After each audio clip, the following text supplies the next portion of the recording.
Ella es Nex, el orfanato.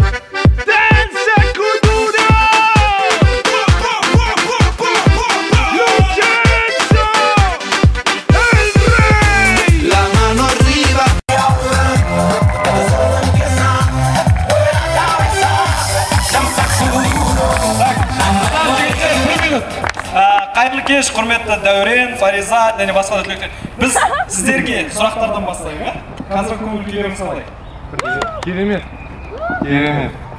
Бірінші сізге сұрақ, Дәурен. Олжан бермеңіз.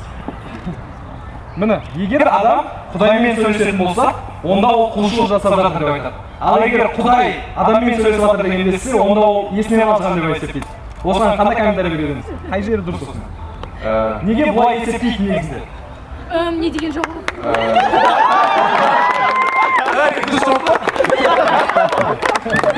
Қош ет көрсетейін.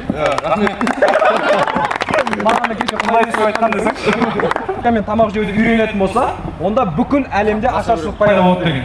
Осыған қандай комментарий бересіз? Сіз халықаралық қатынастар мамандығында оқып отыр.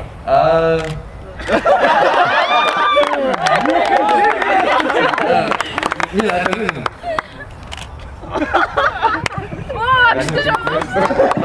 Жоқ, бізде егер ол үйренсе, онда бізде темір өнерші одан бері қатты дамып кетеді. Металлургия одан бері қатты дамып, бір жағынан адамды геокаймын қамтамасыз ету үшін бізде энергия одан бері қатты дамып кетеді. Енді Фариза ханымға сұрақ қоялық. Құрметті Фариза ханым, осы бар ма? Ұлдар былай айтады да, қыздар мүлдем түсініксіз, мүмкін сіз қаншама жылдар осының жауабын таба алмай келе жатырмыз да. Қараңыз, ер бала қыз балаға ұнау үшін қандай батылдыққа бару керек? Осы жерде тұрған барлық жігіттерді өте қатты қобалжытатын сұрақтардың да. Ер бала қандай батылдыққа бару керек, иә? Қызғанау үшін. Ер бала өз-өзімен болу керек, ішінде намысты болу керек шығар. Осы сұрақты қоймадың маған? Рахмет. Келесі сұрақ. Қараңыз, біз сүлгі бар ма, қол сүртетін. Сол сүлгіні жуамыз, ылғи да қап-қара бола береді, соны жуамыз. Оны не үшін жуамыз? Егер біз оған тап-таза қолымызды сүртетін болса. Жігет қап-қара болу үшін жуамыз. Дәурен мырза, сізге сұрақ айтардан өзіңіздің сұрағыңыздан кейін. Қыз бала, ер бала, қыз бала ұнау үшін қандай батылдыққа бару керек? Анекдот көп білу керек. Керісінше, қыз бала қандай батылдыққа бару керек ер бала ұнау үшін? Тыңдай білу керек анекдотты. Ол ендеше Дәурен мырза мен Фариза ханымды фотосессияға шақырамыз.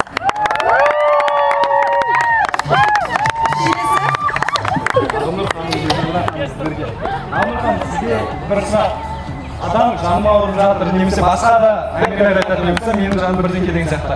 Адамның осы жаны, душа дейді, сол қай жерінде? Бүкіл денесінде бірде орналасқан деп ойлаймын. Бір жерінде бүкіл дене мүшеміз сезінеміз. Сондықтан жан бірде орналасқан деп ойлаймын. Керемет жауап. Ондай келесі сұрақ. Сіз шайды қай қолыңызбен араластырасыз? Шайды мен негізі қансыз ішемін, сондықтан араластырдым. Ал басқа адамдарға қай қолмен араластырған дұрыс деп есептейсіз? Әрине ол қолмен. Қасық ұстап, Оны көч алсын ба? Рахмет, енді Гүлжадра ханым сізге сұрақтар. Адамдар өздерін маймыл сияқты қай жерде ұстайды, және маймылдар өздерін адам сияқты қай жерде ұстайды? Адамдар өздерін маймылдар сияқты, маймылдар арасында жүргенде ұстайды. Маймылдар адамдар сияқты, адамдар арасында жүргенде өздерін ұстайды. Керемет сұрақ, иә? Ішіп алса ма? Ал біздің вариант негізі цирк болу еді. Рахмет, қошемет. Келесі, Гүлжадра ханым, сіздің мамандығыңыз бойынша сіз психологсыз. Енді сізге психологиялық сұрақ қоялық. Қараңыз, біз телевизордың пульті, бір магнитофонның пульті бар ғой, солардың батарейкасы бітіп жатқан кезде не үшін біз қатты басамыз, не үшін жай ғана басуға болмайды? Өйткені адамда не болады ғой? эмоциясын басқара алмайды ол кезде. Өйткені анау іштегі напряжение ойланып тұрған кезде адам ана құптан алады. Сондықтан да болады. Ал екінші мәселесі жаңағы өзінің ерекшеліктерін қатар эпизод қайту үшін. Дұрыс. Ендеше рахмет сіздерге, сіздерді фотосессияға шақырамыз.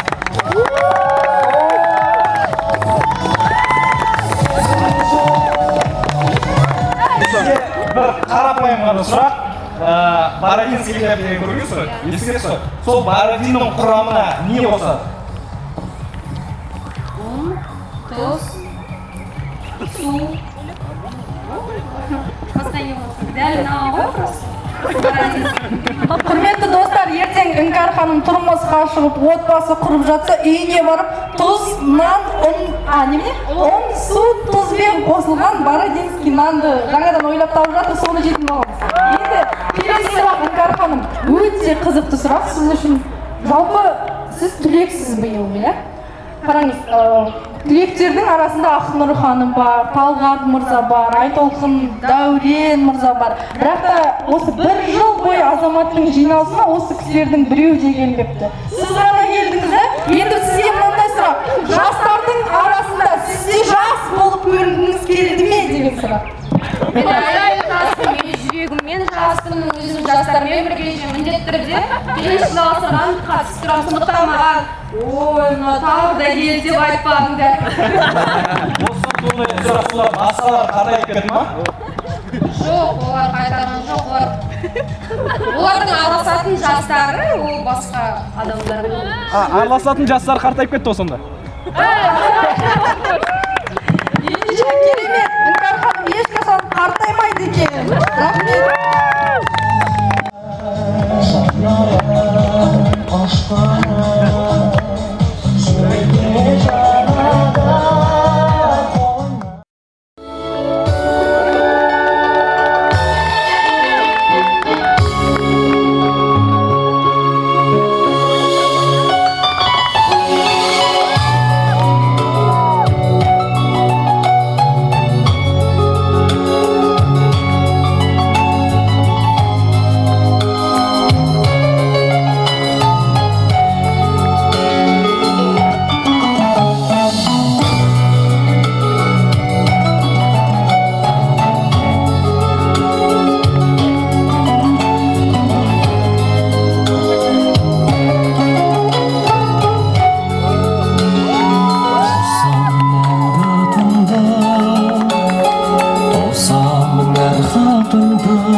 сезім мен нұр құйып, тілектер кеші де келіп жетті. Осынау айтулы кештің қай кезде де орны бөлек. Олай болатыны, бүгінгі күні тілектер өздерінің алтын ұясынан қанаттарын сомдап, ұлы тауды бетке алып ұшып бара жатқан жандарға деген ыстық сезім, алғыс пен құрмет ешқашан сөнбек емес. Олар жарқын болашағымыздың кепілі, еліміздің бетке ұстар азамат және азаматшалары, мемлекетіміздің жарқын жұлдыздары. Ендеше бүгінгі мерекелік кешіміз өздеріңізге арналады. Жүрекке адалдықтың ескен гүлін, ғажайып келешектің төккен үнін, ардақты түлектерге шын көңілмен жолдаймыз алғыспенен сәлем бүгін. Бүгінгі кеш сіздер үшін қымбатты түлектер. Бүгінгі айтылар тілек, орындалатын ән мен күй, ыстық құрмет, дауылдата соғылған шапалақтар тек қана сіздерге арналады. Жас жүректің өмірлік құштары гүл, бағбан достар баулыған құстары бұл. Қоштасып бүгінгі күн ұясынан, сол құстардың бір тобы ұшқалы тұр демекші. Сіздерге алдағы уақытта тек қана сәттілік жар болсын, жетістіктерге қол жеткізіңіздер. Өмірден өз орындарыңызды адаспай табыңыздар. Бәріңізде ақ жолмен аппақ көгершін армандарыңызға сүрінбей жетіңіздер демекпіз. Қалыбын адамдықтың бір бұзбадың, ұяңнан тіліп ұшты ұлғыздарың, өзіңнен өркен жайып өнег алған, тілейді сізге бақыт жұлдыздарың деп келесі ән кезегін Арайлым мен Мұхаммедке береміз.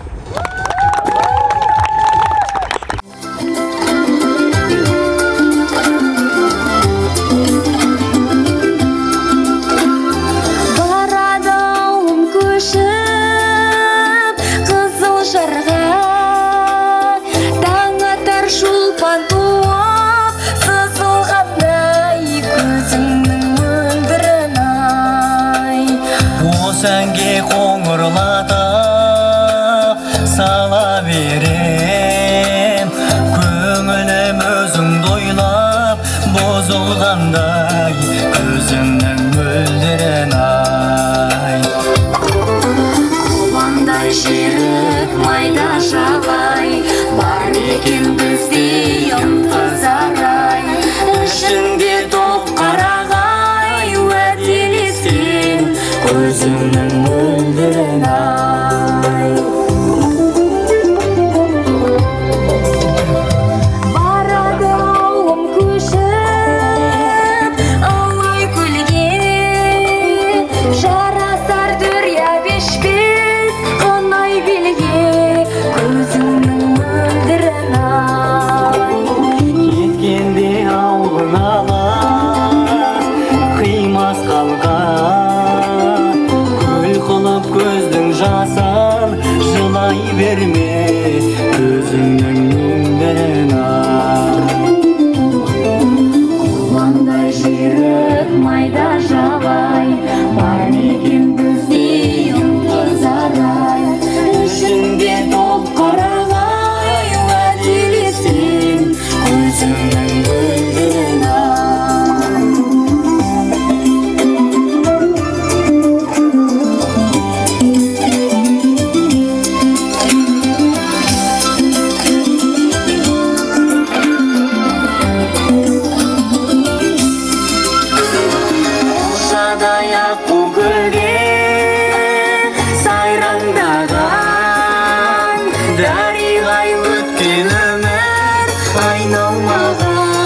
Көзімнің мөлдірін ай.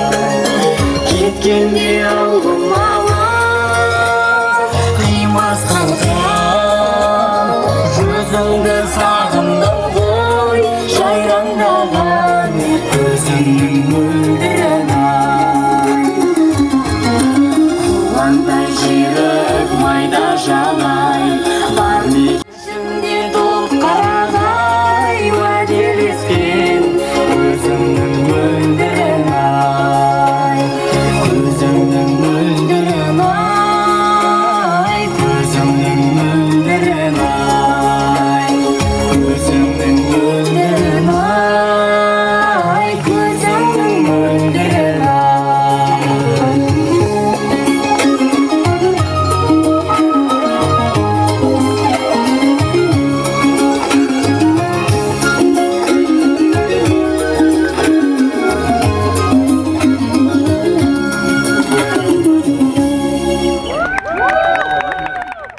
сәулесін тарататын баршаға шын пейілмен құрметімізді көрсетіп, түлектерді шақырайық ортаға. Ортаға Жолдыбек Дәурен мен Жидебек қызы Ақнұрхан сіз шақырамыз.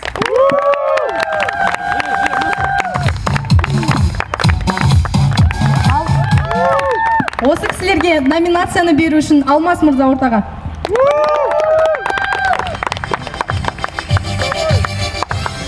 Жауапкершілік, құрметті азаматтықтар, көңіл-күй бәрі жақсы деген ойдамын. Ауа райы да тамаша, бәрі тамаша. Енді бүгін осы біздің асыл түлектеріміздің былайша айтқанда соңғы шығарып салу жолы үрдісіндеміз қазір. Бұйырса құтыламыз дегенсің. Қалжыңға әрине. Жалпы енді бірден номинацияға көшейік. Өте әдемі номинация, осындай керемет диплом. Алтынмен жалатылған Дима. Содан кейін әрине мына символический кубок. Ең бірінші кезекте Жолдыбеков Дәурен мырзаға Алматы қалалық азамат интеллектуалды пікірсайыс клубының 2012 жылы түлегі Жолдыбеков Дәурен Карл Маркс номинациясымен марапатталады.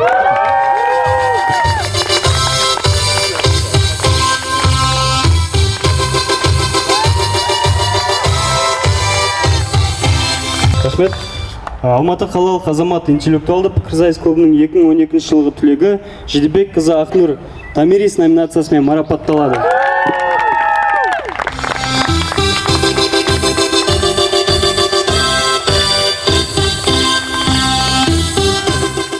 Ал енді осы азамат соңғы сіздің ұрпақтарыңызға айтар тілектеріңіз болса.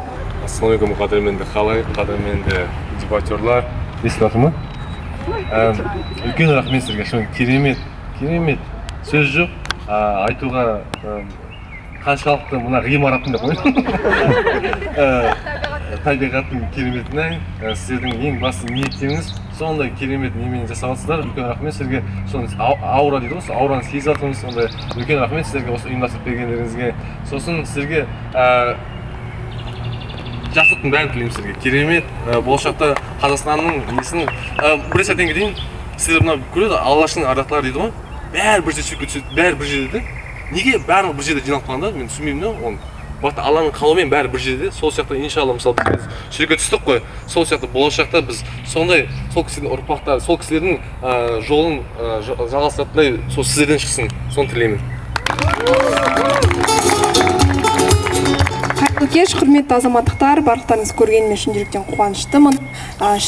Азаматта 4 жыл бойы жүргенімізге тарихта бірінші рет осындай ашық аспан астында кеш ұйымдастырып отырсыздар. Өте керемет, тамаша. Барлығымыздың көкімізден шығып жатыр табиғат та, таза ауа, сіздер. Мүмкін землетрясение болушы ма кеше? Ол да мүмкін. Қыздар, жігіттер, барлықтарыңыз сондай сұлусыздар, сондай көңілім бір тоқ болып отыр сіздердің осы шараларыңызға. Жалпы айтатын болсақ, біз бірінші курсқа келіп түлектер кеше болып жатқан кезде есімде уақыт деген тез өтеді екен деп түлектер сөз сөйлеп жатқанда ойлайтынбыз, қаяқтағы тез, біз емтихандарымыз қанша болып жүргенімізге деп бір сондай сенбестікпен қарағанбыз. Шын мәнінде уақыт деген көзді ашып жұмған жүреді екен. Кеше ғана мектеп бітіріп жатқан сияқты едік, бүгін міне жоғары оқу орнында тәмамдап жатырмыз. Бір айтатыным, біздің осы жерде отырған барлық азаматтықтардың өмірінде ерекше орын алады азамат клубы. Біздің де барлық сенбі күнгі кешкі жиналыстарымыз, сенбі жексенбіде адамдар бәрі демалып ұйықтап жатқанда турнирде жүруіміз, барлығы осы клубпенен бізді біте қайнастырып жатыр. Сонда сіздерге айтатыным, ешқандай да өкінбеңіздер. Қазіргі таңда 4-ші курсты бітіргеннен кейін артымызға қарап, мен осы 4 жылда не бітірдім, не істедім деген кезде шыны керек өзімізге көңіліміз толады.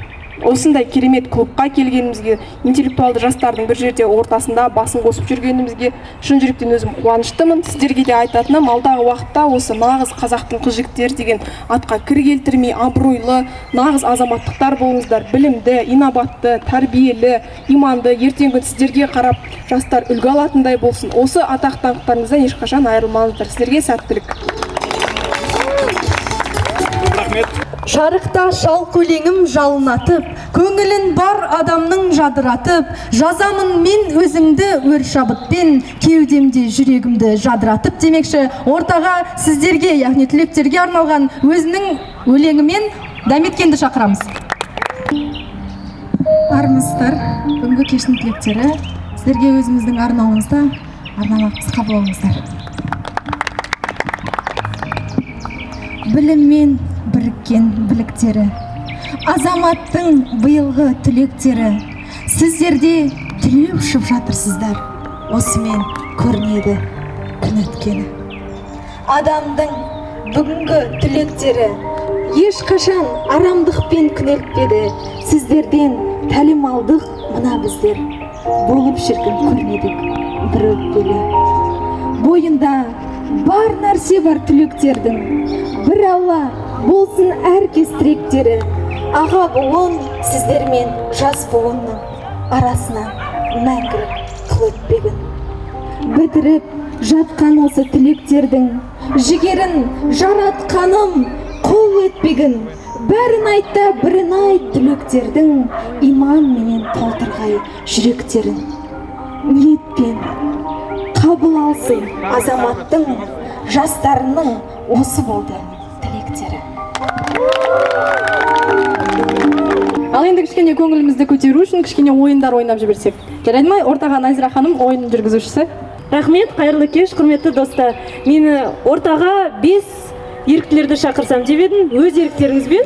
Негізінен 5 түлек екенсіздер, 5 түлек ортаға сіздерді құрметпен шақырамыз. Түлектердің ішінен кез келген 5 адам шыға салсын.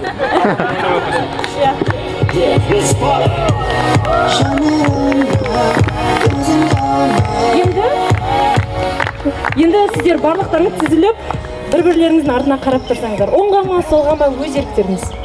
Енді тыңдаңыздар, ойын шарты былай. Ақнұр ханым қазір былай қойып, суретті салады. Сол кезде сіз сезу керексіз, не салған. Қолмен Гүлжадра ханым артына сол суретті саласыз. Гүлжадра ханым оны сезетті, Фариза ханымға салады. Сөйтіп, сіз де дәл не сездіңіз, сол суретті Дәурен ағаның артына саласыз.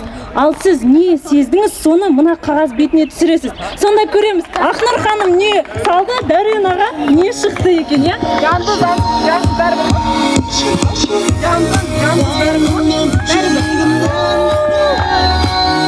Бір ғана даразат.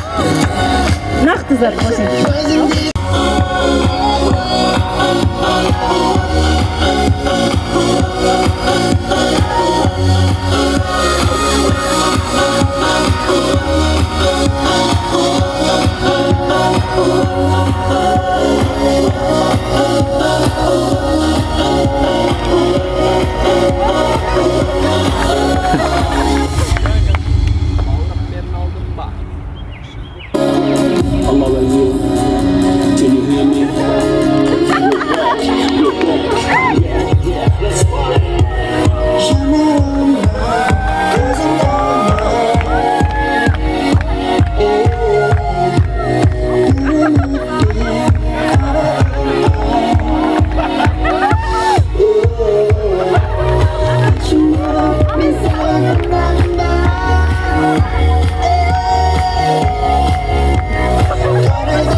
Ал ол ерекше тілектің кез келген жүрегіндегі жақсы тілек екенін білсек, демек ол кез келген әріпке кез келген тілек құрап айталу керек. Сондықтан қазір барлық тілек емес, қазіргі азаматтарды ортаға шақырамыз.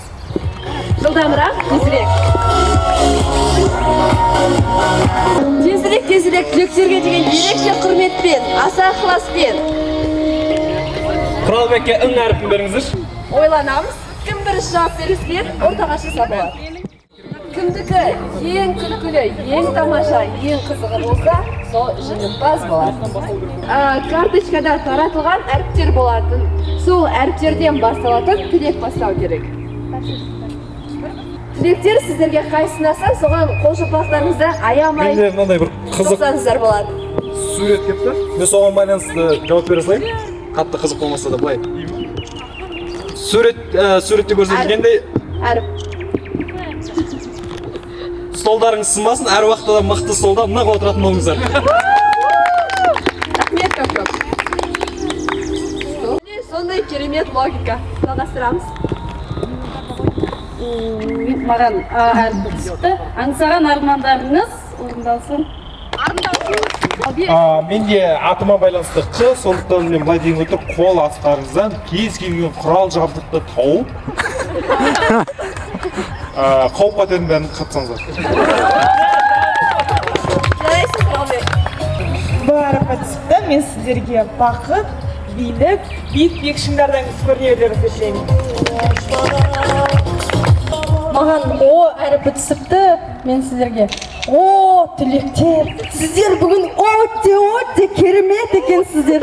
Сіздерге болашақта оң қолдарыңызды сермегенде денсаулық, сіз ол қолдарыңызды термегенде көп достар және общий круг жасаған кезде бақытты болашақ тілеймін. Қазақта В әрпі менде түскен. Қазақта В әрпіне Сен иранецсің қане? В әрпінде қазақша сөз жоқ. Сондықтан бір орыстың сөзі варенье. Қыздар, сіздер жас құрметті түлектер, варенье сияқты тәтті болыңыз, дәке сіз жабыспақ қолыңыз бар емес. әріпі түсіпті, өмірлеріңізді реально рахаттан өмір сүріңіздер. Маған түскен әріп Ж әріпі. Жылы жүректі қыздар болсын, жау жүректі жігіттер болсын. Маған әріпі түсіпті. Әдемілік әлемді құтқарады демекші, үнемі өмірлеріңізде әдемілік көп болсын. Маған И әріпі түсіпті, сіздерге итте адал, игілікте нәзік. Немесе имандарыңыз күшті болсын. Маған З әріпі келген, енді мен барлығын З-дан бастайын деп айтайын дегенім. Замандарыңызда зу-зу зырламай, зебрадай сыпылдамаңыздар. Маған К деген әріп түсіпті. Енді К деген әріпке кемшіліктеріңіз аз болсын, ешкімнен кем болмаңыздар, кең болыңыздар. Сол. Түлектер, маған Ж әрпі түсіпті. Бірінші байлық денсаулық дейді, ең бірінші дендеріңіз сау болсын, әрқашан. Екіншіден достарыңыз көп болсын. Құрметті түлектер, маған Г әрпі түсіпті. Қыздарға гүлдей жайнап жүре беріңіздер деймін, және де Дәурен мырзаға гигантский тосқауылдар шыққан кезде гүрс еткізіп гүлдеп жүре беріңіздер. Мөлдір махаббат. Менде Г әрпі екен, енді ғыт дегенсен көрдіңіз сияқты. Енді сіздерге шынымен де ғажайып өмір тілеймін. Бұл өмірде үлкен ғимараттарыңыз болсын, мынандай полиясымен жақсы өмір сүріңіздер. Жалпы бәрі керемет. Негізі маған Н деген әріп түскен еді. Тіпті Н әріпіне не тілерімді білмей қалдым да. Соған байланысты жалпы. Негізі бүкіл айтылған алдындағы тілектердің бәріне қосыла кете. Соның барлығын екі еселеп көп тілейміз сіздерге.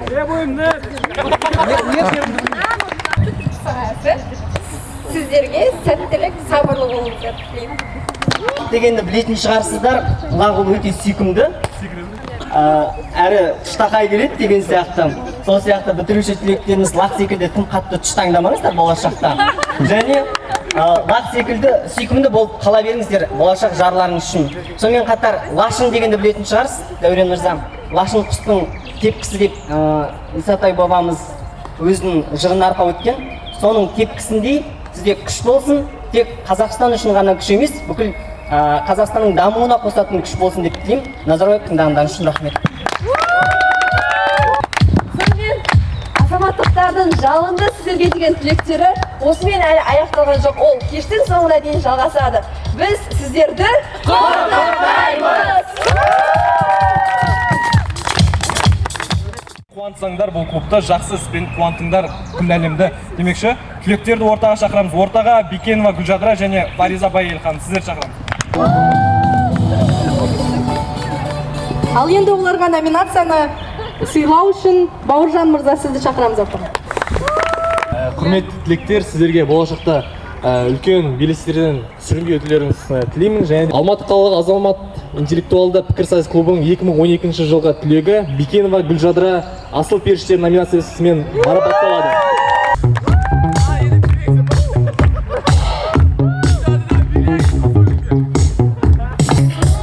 Және сол сияқты келесі номинация Алматы қалалық азамат интеллектуалды пікірсайыс клубының 2012 жылға түлегі Байелі Фариза ханымға шақырамыз. Ләйлі номинациясымен марапатталады.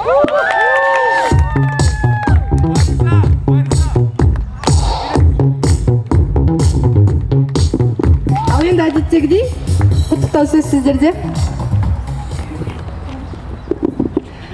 Армысыздар, құрметті азаматтықтар. Бүгінгі сіздерді бізге осындай мереке ұйымдастырып беріп жатқандарыңыз үшін үлкен алғыс айтамын сіздерге. Керемет, барлығы да ұнап жатыр.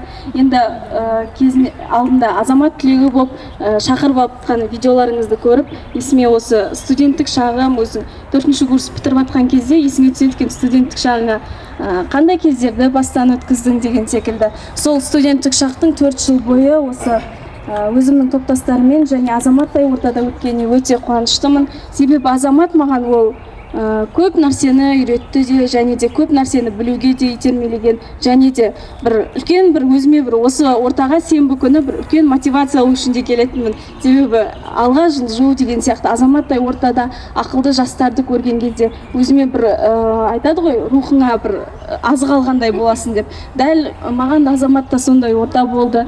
Сіздерге енді тілегім әрқашанда азамат деген киелі ат қой, азамат деген аттан түсіріп алмаңыздар, әрқашанда биік болыңыздар, әрқашанда жалындап жүре беріңіздер, азамат деген атқа лайықты болыңыздар, өмірлеріңіз гүлдей жадырап жүре берсін. Көп рахмет, құрметті азаматтықтар, азаматшалар. Мен сіздермен бүгін қауышып отырғаныма және бүгін осындай тамаша кештің болып жатқанына шынымен де сан шүкірлік, Аллаға шүкір деп жатырмын. Мен көбіне былай дірілдеп, онша қобалжымайтын адам, өйткені камерада болсын, басқада болсын, біз үйреніп қалғанбыз да. Бірақ мен дәл қазір қобалжып тұрмын. Неге? Өйткені шын керек, Ақнұр айтқандай, өз-өзіңе есеп беру және де өзіңнен артында қалып бара жатқан қыз-жігіттерге қарап, оларға бағыт-бағдар беру, оларға үлгі болу, ол шынымен де бізге өте жауапкершілікті арқамызға артады. Бір жағынан Ақнұр, Дәурен, бәріміз бір-бірімізді қамшылап, бір-бірімізден оза. Қазір әрқайсының өзінің мысалға номинация бойынша беріп жатсыздар ғой, соның әрқайсының өзінің мағынасы бар. Ақнұр томиристе болған шығар. Әркімнің шынымен де сіздерге де сондай сара жол тілеймін. Әрқайсының мысалға арайлым дегенде ол бір ассоциация болу керек та, томирист деген сияқты. Осындай аға ұрпақтың кейінгі үлгілі іні ұрпағы болып қала берулеріңізді тілеймін. Жалпы мен шынымды айтсам, өте сөзім де, көңілім де өте көп сіздерге білдірер. Істеген бізге деген ең басты ниеттеріңіз ғой, осы жақсылық. Сол жақсы ниеттеріңіз, адал, таза пейілдеріңіз шыны керек жүректен шықты және де жүрекке жетті. Көп-көп рахмет сіздерге. Мен негізі көп сөйлейтін адаммын, бірақ маған рұқсат беріңіздер, өйткені мен шынымен де мүмкін соңғы реттен шығар мен тілегімді білдірдім. Қазақта айтады, бағалай білгенге бақ қонбайды дейді, қуана білгенге құт қонбайды дейді. Сондықтан да әрқайсымыздың кішкентай ғана жетістіктеріміз болса, кубок болсын, басқа болсын, азаматтың өзіне өтудің өзі бір белестей болған кезімізде.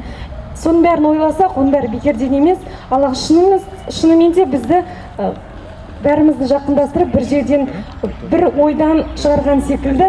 Сондықтан да мен әрине қуаныштымын, осындай енді айтылып жатыр, қуаныштары белгілі. Бірақ азаматқа ең бірінші біз, негізі азаматқа келген жастар, олар бекер жай ғана жүрген жастар емес. Әрқайсыларын жаңа қарап тұрсам, көзім тояды, аузын ақтарып қалсаң, мысалға сөздер де кетіп жатыр, мақалдар да, басқалар да кетіп жатыр. Яғни біз Ақнұр екеуміз айтып отырық, арқалары ашық киінген қыздар екен деп, алайда мен көріп тұрмын, сонымен қатар олардың ақылдары да толысқан, жалпы пейілдері де түзу, сондай азаматтық нағыз қыздар екенін. Енді сіздерге тілерім, шыны керек, ер жігіттің өзіндік өмірлік функциясы бар, және қыз баласының өзіндік өмірлік функциясы бар. Өз функцияларыңызды адал атқарыңыздар. Қазақстанның мен деген арда азаматтары болыңыздар. Қыздарға тілерім ибалы келін, аяулы ана, адал жар болыңыздар. Енді қыздардың жалпы негізгі міндеті өмірге саналы ұрпақ әкелу ғой. Сол саналы ұрпақ әкелу үшін қыздардың өзі білімді болу керек, яғни саналы болу керек. Мен ойлаймын, азаматтық орта әрбір азаматшаның шыны керек санасына сәуле құятын жер. Ол жай ғана азаматтық, яғни азаматша жай ғана клуб емес. Сондықтан да сәулелеріңіз шамшырақ болып құйыла берсін. Әрбір қадамдарыңызға жақсылық, ізгілік тілеймін. Енді әртүрлі айтады, 3 ғалам бар дейді, 18 мың ғалам бар дейді. Сол 18 мың ғалам бар болса бар шығар, содағы бүкіл жақсылықты, парасаттылықты, бақытты, шуақты күндерді молынан және адал достар тілеймін. Және адамда өмір жолы қиын достарың жаман тілек тілемейді. Аңсаған арманыңа бақытпен жет, осы ғой достарыңның тілейтіні. Ол мен кішкентай іні сіңілдеріме тілеймін, және менің үзеңгілес бауырларыма Ақнұр, Дәурен, Гүлжадыра, Іңкәр және Айтолқын, олар келмей қалды өкінішке орай. Соның бәріне осындай тілек тілеймін. Және білмеймін, қазақ азаматтықтар басқа ер жігіт қыздардан ерекшеленіп тұрады. Сондықтан да қардан қайызғақты көре білетін қырағылықты тілеймін. Азаматтықтар меніңше ең керемет тілектерге лайық. Сондықтан да мереке құтты болсын, Алла разы болсын. Рахмет. Керемет сөздер кетіп жатыр, сізге рахмет. Рахмет көп сіздерге. Кешіміз өтіп жатыр, салтанатты төгілген күн нұрының шапағаты. Ортада әнші қызымыз ән айтады. Қалай қол соғыңыз, мархабатты. Ендеше ортаға кешігіп келе жатқан қонақтарымызға арналып, артта ешкім жоқ, бірақ олар жолда келе жатыр ана жақта. Соларға арнап және келмей қалған осы кешті көрген жарманда, көрмеген жарманда деді. Ендеше сол кісілерге арнап кешікпей келем деп едің деген әнді қабыл алыңыздар.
Мынадай, Айтолқын ханым, сіз бағана келгенше біз түлектерді ортаға шақырғанға дейін бірнеше сұрақтар қойған болатынбыз.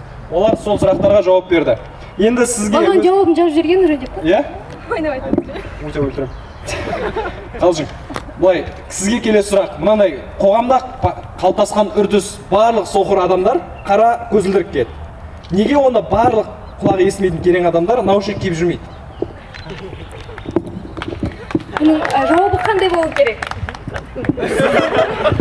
Жауабын сіз айту керексіз негізі.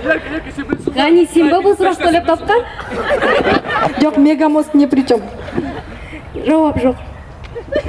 Жоқ. Дәурен сияқты десеңші.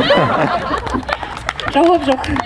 Рахмет, ендеше келесі сұрақ. Осы бәріміз білеміз, бірдеңе бір тамақ ішкенде со вкусом чего-то болады да. Енді қараңыз, мысалы, чипсы со вкусом сметаны бірдеңе деген сияқты. Адамдарға сондайлар бар.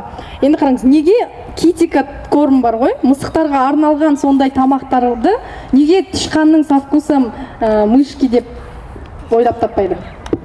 Себебі менің ойымша бұнда Китикет мысықтар ойлап таппайды. Адамдар мысықтар нені жақсы көретін білмейді. Бұл логикалық қанық жауап, бірақ бұның жауабы керемет болу керек шығар. Сондықтан да деген орынша бір жауап бере салған түрім. Рахмет, өте керемет жауап. Отырыңыз ортаға. Ал өз кезегінде Айтолқын ханым мен Іңкәр ханымға номинацияларды табыстау үшін Жанаділ мырза, сізді шақырамыз. Құрметті азаматтың түлектері, сіздерді шын жүректен құттықтаймын. Және құттықтай отырып сіздерге номинацияны табыс еткім келіп отыр. Диплом.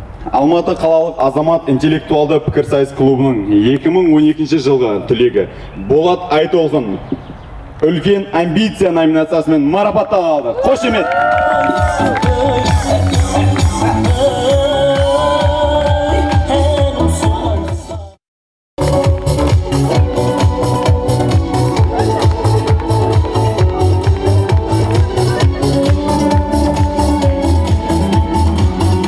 Сөз кезегі өздеріңізде жылы лебіздеріңізді білдірсеңіздер, жылы емес, мүмкін ұрсасыздар ма өздеріңізде білесіздер? Менің лебізім бәрінен ерекше өте ыстық, себебі жаңа жүгіріп тұрып келдім, әрең келіп үлгерем бе деп.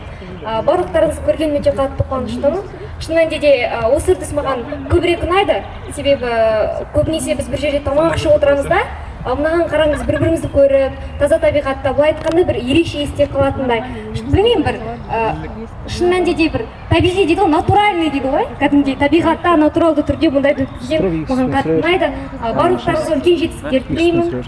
Барлықтарыңыз азаматтың мүшесі болып қала беріңіздер. Және 10-20 жылдан кейін кездескен кезде де дәл осындай жылы жүзбен кездесе беріңіздер. Құрметті азаматтар, сіздерге мың алғыс, осындай бізді құрметтеп, қошеметтеп, осып шақырып, бір нәрсе ұйымдастырып, үлкен бір деңгейде, маған қатты ұнап жатыр. Негізі бұл оригиналды бір шешу жолы деп. Керемет әдемі маған ұнады. Сондықтан сіздер азаматтар, азамат ортасы мен үшін бір үлкен орта болды. Шынымен де көп нәрсеге тәрбиелеген және көп достар тапқан ортаның бірі. Сондықтан осы азамат клубы мен үшін ыстық, оның ішіндегі құрамындағы мүшелері әрбір мүше мен үшін ыстық, бөлек, жүректері орнымда әрқайсысы бөлек болғандықтан мен олардың барлығын өзімдей бір белгілі дәрежеде сүйемін. Сондықтан сіздерге азаматтықтар, енді білмеймін, көп адамдар айтады екен, Қарагөз ханым бір өзінің есінде айтқан екен, әр сенбі мен бұрын азаматқа баратын, менде бір қорқыныш пайда болды. Сол сияқты менде енді түсініп жатырмын да, ол қандай қорқыныш екен. Сенбі күні мен не істеймін деген қорқыныш пайда болды да мендегі. Сәйкесінше енді сіздерге де енді азаматтықтар осындай қорқыныштың пайда болуы бір пайдалы шығар. Сондықтан сіздерге де осындай қорқыныштың болашақта пайда болып, қиялдың қанаты, қиялға сермеген, аттандық сапарға, көңілде мол арман, аттандың сапарда, тосады жол алда, қалайша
Senin gelin şu anlatın. Ha? O yüzden bir bildirelim.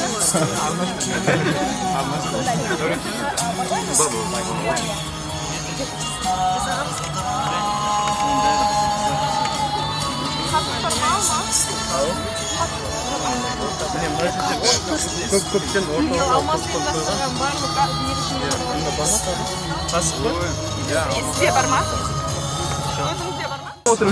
үлкен рахмет сіздерге. Бәріңізге рахмет, особенно Алмасқа.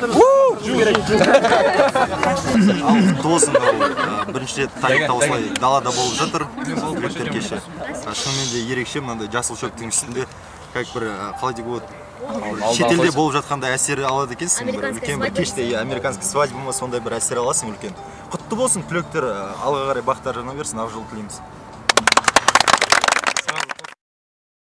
Ассалаумағалейкум, құрметті жиналған қауым, құрметті видеоны қарап жатқан азаматтықтар, қонақтар. Бүгін мен Ахмет Шах, осы кештің корреспонденті және Дәметкен ханым осы кештің сұхбат алушылары. Тағы да армысыздар деп айтамыз. Олай болса, біз бүгінгі кезекті сұхбатымызда және де алғашқы сұхбатымызда ең бірінші біздің түлегіміз Ақнұр ханымнан бастаймыз. Олай болса, Ақнұр ханым, сізге алғашқы сұрақ. Өзіңізге белгілі пікір сайыста жүргеніңізге біраз уақыт болып қалды. Бірақ дегенінде соңғы 2 жылда сіздер турнирлерден көрмейміз. Себебі неде? Әлде пікір сайысшылардың деңгейінің төмендеп кетуінде ме? Неліктен? Жоқ, мүлдем олай емес. Бірінші, 2-ші курста мен турнирлерге өте қатты белсенді қатыстым. Алатын кубоктарды алдық, көретін турнирлерді көрдік. 3-ші курста мен әлі турнирлерден бірсыпыра қол үзген жоқпын. Міндетті түрде қатысып келіп, төреші болып, 3-ші курстың басында тіпті 1-2 турнирге де қатысқаным бар. Ал одан кейін өздеріңіз білесіздер, Азамат бағдарламасына редактор болып кіруіме байланысты хабар арнасындағы жұмысым көп болды, сабағым бар дегендей. Сондықтан да осыған байланысты болар. Шыны керек, турнирге сәл-пәл уақыт табуымыз қиындап қалды. Оның үстіне жастарға орын беру керек дегендей. Артымызда жастар келе жатыр, оларға ойын ойнап, олармен қатар жүргеннен гөрі бір жағынан төреші болып қайтқанды дұрыс деп көрдім. Сондықтан турнирге келуге өкінішке уақыт болмады. Рахмет. Келесі сұрақ, бүгін кештің деңгейін айтып берсеңіз. Бүгінгі кеш ерекше, жаңа да айтқан болатынмын. Бірінші рет бұндай аспан астында кеш болып жатыр. Азаматтың тарихында өте ерекше. Ауа райы тамаша. Синоптиктер жаңбыр жауады дегеніне қарамастан, аспан шайдай ашық, керемет. Барлығы өте жақсы ұнап жатыр. Ұйымдастырушыларға үлкен алғысымды білдіремін. Осында жүрген барлық қыз-жігіттер, егер кейін осы видеоны көрсеңіздер, мен атымнан сіздерге үлкен алғыс. Дәл осындай креативті ойларыңыздан, ұйымшылдықтарыңыздан айырылмаңыздар. Азаматтың атын әрқашан көтеріп жүре беріңіздер. Рахмет, Ақнұр ханым. Енді сізге тағы да бір сұрақ. Сіз алдыңғы жылы, биылғы жыл томирис номинациямен марапатталған болатынсыз. Ал осы жылы, алдыңғы жылы Азамат осындай кеште қандай номинациямен марапатталған болатынсыз? Алдыңғы жылы жылдың қорытындысы болған. Сол кезде нәзік жанды самурай деген номинация берген. Маған қатты ұнады. Шыны керек, өте керемет. Бүгінгі томирис номинациясында мен бір жағынан қуантып отыр. Сіздердің сыйластықтарыңыз, құрметтеріңіз деп білемін. Сондықтан да рахмет. Сол Тұмар ханымдай болашақта да өзімнің ең бірінші әрине қыз баласы ол отбасында аяулы ана, жар болу керек. Ол міндеттен бөлек те бір ұйымның басшысы боламын ба деген үмітім бар. Соған лайық боламын деп сенемін. Олай болса, рахмет сұхбатыңызға. Тағы да алдағы уақыттарда кештерде және де турнирлерде көрсеміз деген ойдамыз. Жұмысыңызға табыс тілейміз. Және де ары қарай ана болыңыз. Және де көп рахмет. Рахмет. Тағы да армысыздар, құрметті жиналған қауым. Екінші біздің сұхбатқа құрметті біздің жас түлегіміз Айтолқын ханымды сұхбат алуға шақырамын. Бірінші сұрақ, бүгінгі кеш қызыл дорожкамен осындай саябақта өтуде, жалпы бір Оскар номинациясын беру сияқты ұқсайды. Енді біз Оскар номинациясында Оскар берсе, бүгінгі кеште сіздің ойыңызша не беру керек еді? Сұрақ. Бұған енді Оскармен ассоциация жасау кетпеймін, себебі екі жанр екі түрлі. Менің ойымша не берсе болады екен? Менің ойымша жақсы тілектер. Ең керемет тілектерді арнаған Оскардан да қымбат. Ең керемет тілектер. Олай болса, Айтолқын ханым, сізге екінші бір сұрақ. Сіз алдыңғы жылдары көптеген жылдар бойы пікірсайысына келе жатсыз. Және де ең алғашқы осы Азаматтың экстемпосынан өткен кезде қандай сұрақ түсті және де ол кезде қандай төрешілер болған еді? Төрешілер өте қатты есімде бар. Бұл болды Нұрхамет аға болды. Одан кейін қателеспесем Руслан Желдібай болды. Қыздардың ішінен болды. Бізде ол кісі есімін ұмыта беремін. Бірақ мен келген жылы сол кісі біздің редактор болатын. Баян емес, Бақыт емес, Бақыттан кейін болды. Осы азаматтар болды. Тағы бірнеше азаматшалар болды. Бірақ ол кісілермен енді есім білмей өткен, біз экстемпо өткенге ол кісілер бір чудом жоғалып кетті де. Қойылған сұрақтардың бірі менің таңдаған тақырыбым болған, бұл Қазақстандағы халық санын өсіру деген. Өте жақсы тақырып болды. Өзім әкем дәрігерде, сол саланы өте жақсы меңгергендіктен сол тақырып таңдаған. Өте қызық сұрақ болды, мені таңғалдырған. Маған айтқан бір өнер айт қой деп Нұрхамет аға айтты. Өнерің қандай деді. Мен айттым, не білерін өзі. Билей алмаймын, ән айта алмаймын, вальстан басқа. сондықтан мен айтқан болатын, онда мен өлең оқып бере салайын деп. Өлең оқып бергем Абайдың. Сол кезде Нұрхайет ағам маған бір сұрақ қойған. Абай алғаш рет өз өлеңдерін кімнің атынан шығарды екен? Мен ойлағам жауап бере алмаймын деп ойлағам, бірақ бір кезде Абайтану курсы дегенді оқығанбыз. Сол Көкбайдың екенін білгенде соған былай айтқанда қатты қуандым. Тағы бір сұрақ болды, кім қойған есімде жоқ. Артыңа қараш, артында отырған суреттегі адам кім деді. Мен бұрылып бара жатыр ойладым, әттең осы адамды білсе екен деп. Артыма қарасам Шәкәрім Құдайбердіні екен, ол қатты қуанып кеттім деген дейді ма. Негізінде бүкіл айтып кетті, есімде бар ғой? Рахмет. Келесі сұрақ, сіздің осы өткен азаматтық, көріп жүрсіз, азамат мүшесі, жас түлектердің осы жолғы жас түлектер кеші несімен ерекшеленеді? Табиғи маған көп нәрсе ұнамайды, мысалы егер бірдеңе еліктеу, креативті болу керек. Креативті болған кезде, бірақ біз бірдеңені көшірмеуіміз керек. Біз әрқашан мысалы ресторанда сондай жасаймыз да, оның барлығы бар. Біз группамызбен де, біз достарымызбен, біз туыстарымызбен ресторанға бара аламыз, иә? Бірақ көп жағдайда біз натурализмді ұмытып кеткенбіз, табиғатқа. Менің ойымша, осындай көкшілікте, мынандай қаланың бір сыртында иттер жүгіріп жүр мына жерде, әртүрлі құстардың дауысы бар. Осыны ерекше дейді, өйткені таза бәрі, натуралды түрде жасалған. Тамақтың өзін балалар өздері жасаған, мысалы асханада жасап берген нәрсе емес. Шын қыздар өздері әртүрлі корзинкалар жасаған тамақтардың бәрін. Сондықтан осы шынайылығымен тырысқан. Өйткені мына жерге мені проекторды орнату бұл оңай нәрсе емес. Мен білемін, оны қалай жасалатынын, иә, шындығына келгенде. Мысалға, біз бір мейрамханада тұрып проекторден көрген қандай, не болмаса табиғатта бір свет жоқ жерде проектор көрген. Бұл үлкен тырысқан деп есептеймін. Сондықтан да мен өз басым еңбекті қатты сыйлаймын. Сондықтан осы еңбекпен үлкен еңбек көрінген мына жерде. Бұл келсе бастық деп санаймын. Рахмет сұхбатыңызға, және де тағы да сізге айтарымыз, алдағы армандаған армандарыңызға, көздеген мақсаттарыңызға жете беріңіз. Алдағы уақытта сәттілік тілейміз. Рахмет. Бізде бүгінгі қонақта құрметті Ерболат мырза мен Есбол мырза, бүгінгі кештің қонақтары бұрынғы азамат түлектері. Осы кісілерден түлектері болғандықтан ескі мүшелер ретінде бүгінгі кештің қандай сіздерде ерекшелігі бар, қандай әсер алдыңыздар, сол туралы қысқаша айтып берсеңіздер. Кештен қандай кештің ерекшелігі бар дейсіз бе? Ерекше бір әсер алдық, шынымен де ерекше сезімде болдық, себебі өзіміз есімізге түсті. Түлек болған кезіміз, сондай бір жұлдызды сәттер. Ол кезде айтпақшы еске түсіру екен, сол кездері біз мынандай жұлдыздар алған болатынбыз, азаматтың ең жұлдызды түлектері деген болатын. Сол кезеңдерде енді қазіргі түлектерде одан асып тұр деп ойлаймын, ондай ерекшелік. Өйткені қазіргі бейнеде де қарасаң, басқа жағынан да қарасаң, барлығынан ерекше, керемет. Бұндай түлектер алға қадам баса берсін. Әр жылдан түлектер кешінің өзінің ерекшелігі бар. Алдыңғы жылдары мәселен бір кафедрада болып жүрсе, қазір еркін табиғат аясында өте керемет, таза ауада, таза саяжайда. Ең басы ерекшелік бұл жерде қыздар мен жігіттердің еркін түрдегі еркін ресмилігі, және өздерінің бір кең қалада, кең саябақта еркін сезініп, табиғат аясында бір түлектер шартталу кешінің бір сәтіне куә болып отырмыз. Рахмет, олай болса келесі сұрағымыз сіздерге. Сіздерді негізінде шақыру бойынша 5-ке шақырдық. Бірақ сіздер әдеттегіден қазақтың ырымына салып тағы да кешігіп келдіңіз. Оның себебі неде? Біріншіден енді қалай деп болады, өте қиын сұрақ әрине, бірақ жауап берейік. Біріншіден жұмыс бізде қазір, жұмыс басты болғаннан кейін ойнап айтамын, жұмыс емес ешқандай. Біз кешігуге себептер болды. Есбол бұйыртса келін түсірейін.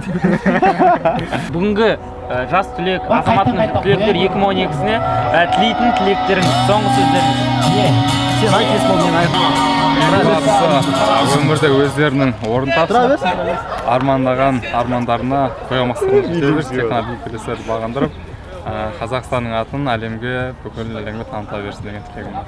Біз енді түлектерге бір соңғы тілек тілемейміз, әрқашанда тілекшіміз, себебі қазақ азаматтары бір-біріне әрқашанда тілекші болу керек, бір-бірін жақсылыққа қарай бағыттау керек. Сондықтан да түлектерге тілерім ең бірінші білім андай-мындай емес, ең бірінші адам болып қалыптассын. Әрқашанда жаңағы айтады ғой, маңызды емес маған нәрсе, маған еш нәрсе, ең маңыздысы маған адам болып қалыптасуы дейді. Сондықтан да адам азамат болып қалыптассын. Ал біздің түлектер ондай нәрседен кем емес деп ойлаймын. Тек қана сәттілік тілеймін түлектерге. Сәттілік. Рахмет, сіздерге де ұзақ денсаулық, ашық аспан тілейміз. Осы жұмыстарыңыз ары қарай жалғаса берсін. Бізді ұмытпайды деген ниеттеміз. Арды кетіп тұрыңыз. Шах, саған да өзіңе де тек қана сәттілік тілейміз. Рахмет осылай сұхбат алғандарыңызға, сіздерге де сәттілік. Алдағы уақытта Қазақстанның ең танымал арналарының журналист болып шыға беріңіздер тілектер. Ой, бәрекелді, айтқаныңыз.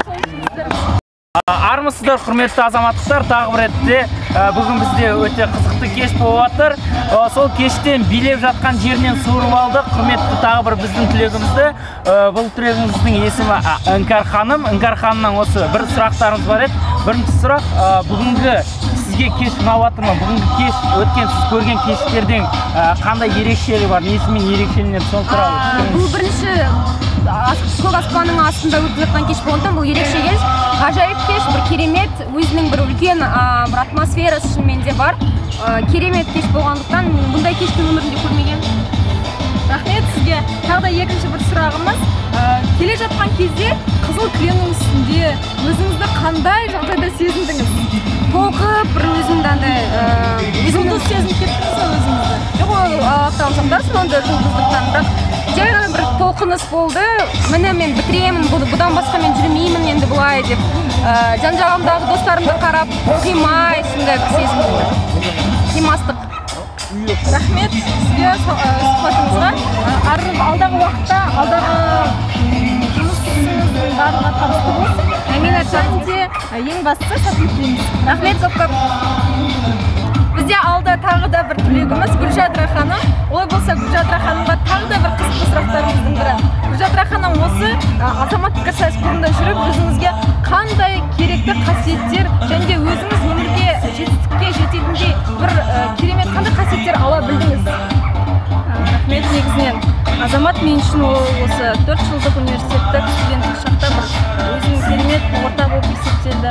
Мен азаматтан шын айту керек, басқа орталардан таппаған қазақилық, кішіпейілділік, бір-біріне деген сыйластық және де сөз саптау жағын көбірек үйрендім десем болады. Енді айта берсе көп негізінен, бірақ азаматтың маған берген дүниелері өте көп, оны саусақпен санарлық дейміз. Оны іштей де және де көзбен көріп те қабылдаған нәрселерім өте көп. Сондықтан мен алғысым шексіз. Рахмет. Бір жалпы көптен бері сұрайын деп жүрген бір маңызды сұрақ бар да, сондықтан бұны жалпы я немесе жоқ дегенге болсын. Сондықтан бір ұзақ сұрақ болғандықтан біздің клуб координаторы Қуаныш Криштиану Роналдуға ұқсай ма? Иә, өте жақсы ұқсайды. Рахмет, жалпы қалжың болған. Құрметті біздің жас түлегіміз, сіздің өткен жылда өзіңіз биыл жас түлек болып отырсыз. Өткен жылы көрген кезде сізде қандай номинация болды жалпы азаматта? Сол туралы айтып жіберсеңіз. Алдыңғы жылы есімде енді ол кезде Нұрсұлтан, Дархан, Әсейхандар тәмамдаған болатын. Ол кезде ұйымдастырушы ретінде сіздер секілді жүрдік. Сол кезде есімде қалған номинация Нұрсұлтанға Нұрсұлтан 2 деген, Дарханға саяси стратег деген номинация бердік. Сосын сіздің өзіңіздің номинацияңыз? Иә, бүгінгі. Бүгінгі номинация? Мен алдыңғы жылғы деп тұрмын. Жоқ, сол екеуін салыстырғанды. Енді сол кезде бір кішкене, енді номинация берген кезде ол енді ерекшелік шығар, енді әркімді өзіне сайын беріледі. Енді бүгін маған берілген номинация өте қызық болды, асыл періште деген. Сол жайлы айтып жіберсеңіз. Енді қандай сезімде болды? Мүмкін ойладым, кішкене адам шын айту керек, асыл періште деген кезде. Дәурен, сіз неге күлдіңіз асыл періште дегенде? Жоқ, керемет. Өте керемет. Болды. Мен шын айту керек, неге байланысты бергенін, енді мүмкін мамандығым психолог болғаннан кейін әркім жанын түсініп көмектескенге.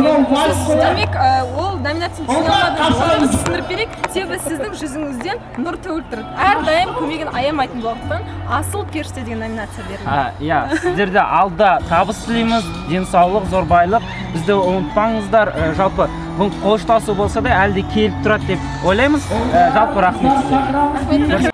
Армысыздар деп бастаймыз. Біздің келесі түлегіміз біздің Дәурен ағамыз болып табылады. Олай болса, Дәурен аға, сізге мынадай сұрақ. Жыл сайынғы азаматтардың түлектер кешін көріп жатырсыздар, иә? Демек, осы азаматтар кешінде әр кеш сайын әртүрлі жаңалықтар, ерекшеліктер болады. Ал енді сіз биыл қандай ерекшелік және қандай жаңалықтарға толы болды бүгінгі кеш? Жыл сайын мен бірінші курсқа қатысам, екінші курсқа қатысам, үшінші курсқа өтінішке қатысам алдым. Барса жыл сайын бай болатын да, бір ғимарат ішіне болатын, ыстық болатын, адамдар шыға беретін қызмет болып қазір табиғатта отыр да. Қазір өте керемет болып отыр да, адам барлық физиологически, рухани бар өзінің қазір комфортно сезініп отыр да. Сол үшін осындай ерекшелік болып отыр. Во всех смыслах бар ғой өте комфортно сезініп отыр да. Құрметті Дәурен мырза, сізге мына сұрақ. Жу деген сөздің тарихын айтып жібересіз.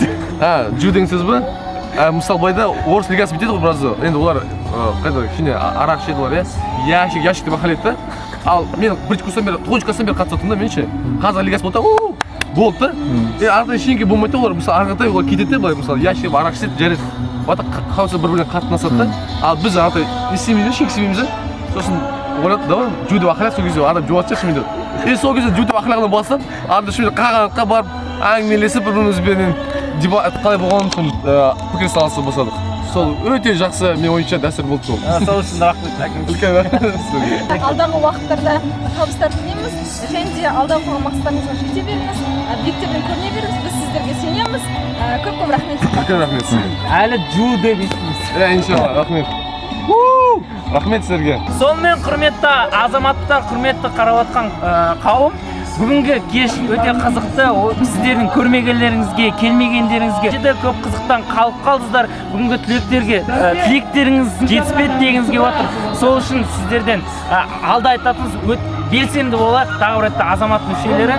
Бүгінгі кеш түлектер, жас азаматтар түлектердің 2012 жылғы шарт салу рәсімі. Бұл өте жылда болатын жақсы рәсім. Сондықтан осы болашақта тілейтініміз осы түлектерге ашық аспан, зор денсаулық, ең бірінші денсаулық болсын және өзінің мамандықтан ие болсын, дипломдарын жақсы тапсырады деген ниеттемін. Рахмет.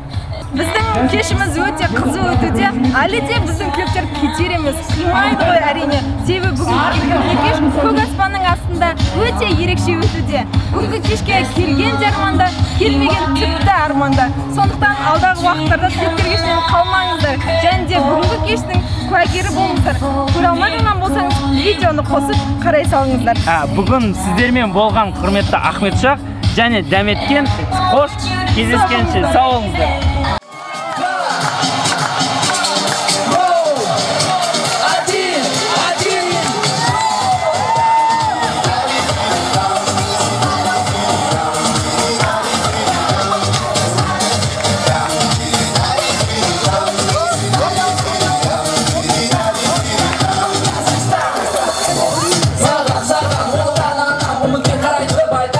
Қатандар қалма жосма толма намысты қорға Қазақстан алға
шаттанып қара жор қош жүректің шаттығы дәл солай тойланып келе бермес таңдайға дәл осындай күн қайда ойнаңыздар жамағат билеңіздер мұндайда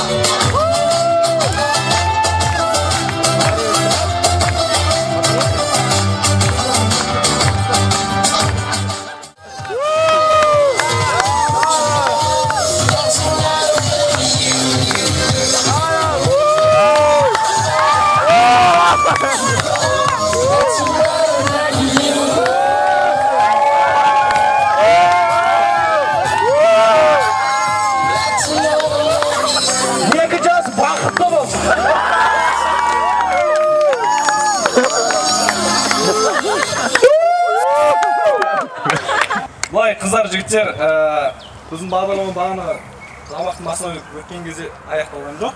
Бізде әлі де осы жерде табылып жатқан номинациялар бар, және біреуі қызық болады қазір. Диплом кешігіп келген қонаққа айтқанына көнетін, подаркасын беретін, қашан көрсең көп тойға кешігіп әркез келетін, алдады деп сағатым әйтеуір тойды табатын, 3 сағат ерте шықса да пробкада тұрып қалатын, айтқанына сенеміз, кеш келсе де көнеміз, кешікпесін деп Айтолқын осы дипломды сізге береміз.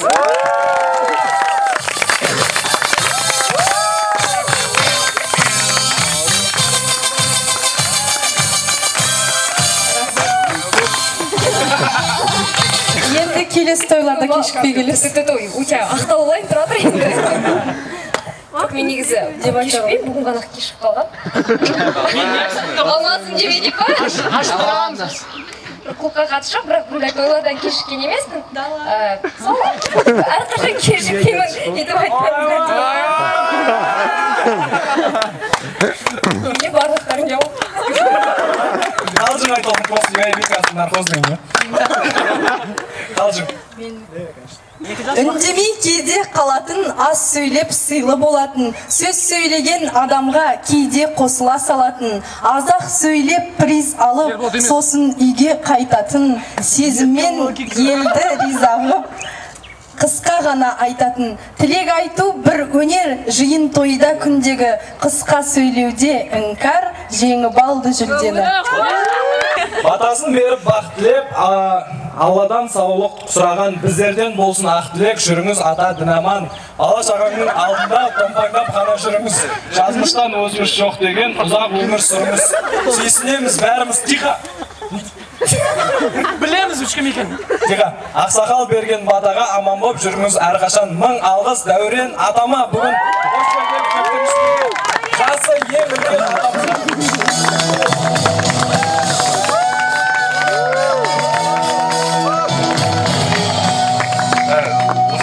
Бұлардан кейін олар жәрдем бере алмайтын болды енді. Сосын қайта берейін мен онда. Кемпірге қал үйде.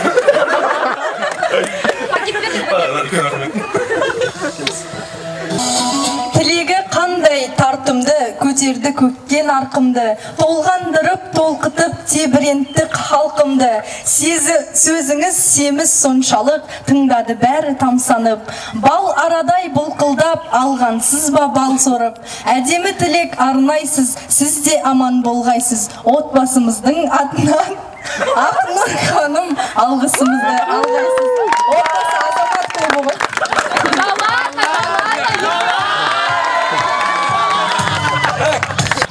Қысқа сөйлеп көрмеген, сөйлеген сайын терлеген, асабаны күттіріп микрофонды бермеген, аз сөйле десең көнеме, айтсаң қаласың бәлеге, бірақта әрбір сөзінде өсиетпенен өнеге. Ұзақ сөйлеп сіз бүгін бермедің сөздің тізгінін, сол үшін Фариза ханым марапаттаймыз біз бүгін. Фариза ханым жоқ, сондықтан Ақнұр ханым сізге берейік. Мынау ең соңғысы, бірақ бұның өзінше бір қызығы бар. Бұны былайша айтсақ қазір авансым дейді, алдын ала төлем ретінде береміз. Оның қайтарымын осы жерде қазір көруіміз міндетті Гүлжан. Былай, тихо. Айтып қойды ғой. Таңдайынан ән тамған, ән түгілі бал тамған, осы тойда ән шырқап, асып түскен таркамнан. Таркам болды ғой? көрініп сұлу сәнімен ән айтқан артық бәрінен тойға келген халықты тербете білген әнімен тағы да бір ән сұрармыз, өйткені әнге құмармыз. Ең үздік әнші Гүлжадра ханым той иелерінен мың алғыс каз осы жерде тұр. Той, өлең айтып береді. Сені бұл күнде, қайдасың бұл күнде, сені іздеп арманым, сыр бойын шарладым. Сені іздеп арманым, сыр бойын шарладым. Осымен Азаматтың 2012 жылғы түлектер кеші аяқталды. Келесі кездескенше сау саламатта болыңыздар.